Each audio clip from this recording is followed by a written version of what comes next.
So I've seen a lot of videos on YouTube titled How to Buy Motorcycles on Craigslist, but they don't actually go over Craigslist, they go over how to buy motorcycles, or sometimes even further out on just how to do a basic inspection of used motorcycles before buying them. But this video is actually how to find motorcycles on Craigslist. So I'll show you how to take 800 listings and turn them into about 30 within just a few clicks and be able to really get to what you want, how to search around and not be hit with dealership spam and untitled bikes and all this BS. Also, if you're new to motorcycles and you see all these vintage cool cafe racers on Instagram and you're wondering what bikes people are buying, it's these bikes here. These are your basic search terms on where to get started for searching. If that was helpful, drop a like. Otherwise, we're gonna keep going and I'll show you how to do it on Craigslist. So first off, what I do is I go to the section that says motorcycles. Because see, when I do that, let's say I'm looking for a Suzuki GSX-R, and I type that. Well, it's just the motorcycles. That's a good thing. But if I go back to just Craigslist and I type in Suzuki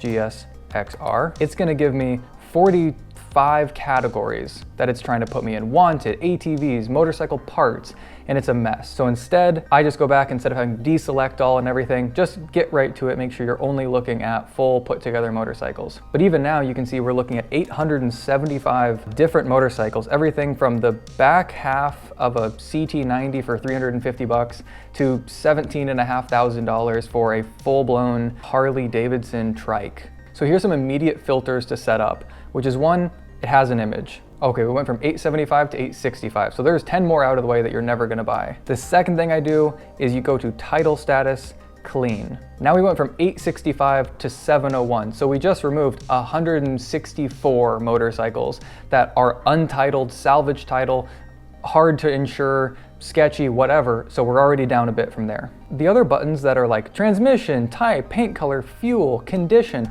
I don't ever press any of those because most of the time people don't fill in those categories. What I want as an excellent condition may be what someone else considers fair or something like that. So I don't click those buttons because I think it would filter out things that are the right bike for me that people just didn't establish. From there, I would adjust the price, because what you get is a lot of people who will try to like beat the price filtering by saying it's like $1 or $5. If you've ever been on Craigslist, you know this. You can set it to like $5, let's say, and that takes us from 701 to 676. That's pretty great. But what I may even advise is, if you're, let's say you're looking for about a $6,000 motorcycle, ask yourself, are you really gonna buy anything under like $1,000? Like, do you really think you're gonna find a deal for $1,000? You want a running motorcycle that works day one, all that stuff. The next thing is knowing the max you'll pay for a motorcycle. Let's say you're wanting a motorcycle for $6 grand. If that's really your hard limit and you're not good at negotiating, maybe you put $6 grand. But for me, I would put 8 or 9 just to kind of see where the market is, see what, I would hate to not get something because it's 6,500, but they're in a hurry to sell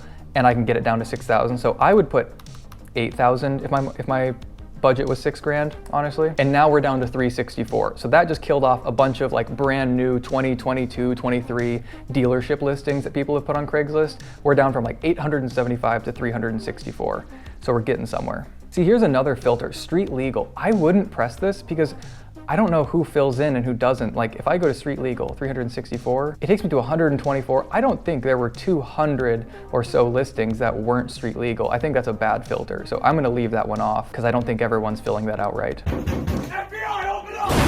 Now, if you're not looking for a specific bike, I would say that you try out owner only. Dealers are great. I think I've had really no big issues with them. Like, you know, we don't always get along because I feel like I know a decent amount of their tricks and stuff like that, and I can talk like them and they don't like that. But they are trying to make a profit. So you objectively, if it's the exact same bike in two alternate universes, and one's an owner and one's a dealer, the dealer one's gonna cost more. So I would just go over to owner, and that takes us from whatever, 360 something to 225. So now we're looking at only the people who are selling motorcycles. You get a little bit more people who are moving, want to sell it quickly, things like that, versus the dealership floor.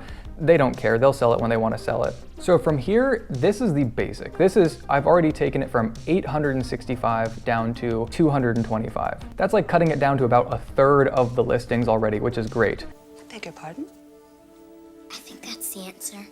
And so now you can see the motorcycles are more 2,900, 2,800, 2,800, 3,800, 3,100. Like these are much more reasonable prices, and the bikes overall are really nice options. So from here, let's say you looked at the list I put up of all the different bikes and you want to start somewhere. So if I type in Honda, it's not going to give me from other areas. It's just going to keep me in this area, which if I'm looking for a CB750, let's say, that kind of sucks because maybe Seattle has the perfect CB750 for me, so I'm being too broad. So let's see if I type in Honda CB.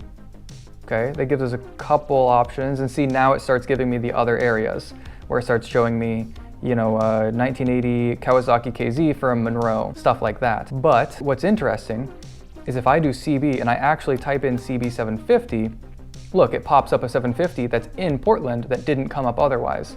So Craigslist is weird like that. You do need to be careful to try to be broad and just type in Honda CB, because look, now the listings from the other areas, there's way less. So you do want to try to be broad at times to make sure you're seeing all the options. At the same time, you want to try to be specific to see if you can get Craigslist to kick over and give you bikes from the other locations as well. You just want to be careful because some people won't know what motorcycle they have. Maybe they're selling it for a friend, something like that. So it's worth starting with just the make and the model and not the exact type, the exact displacement.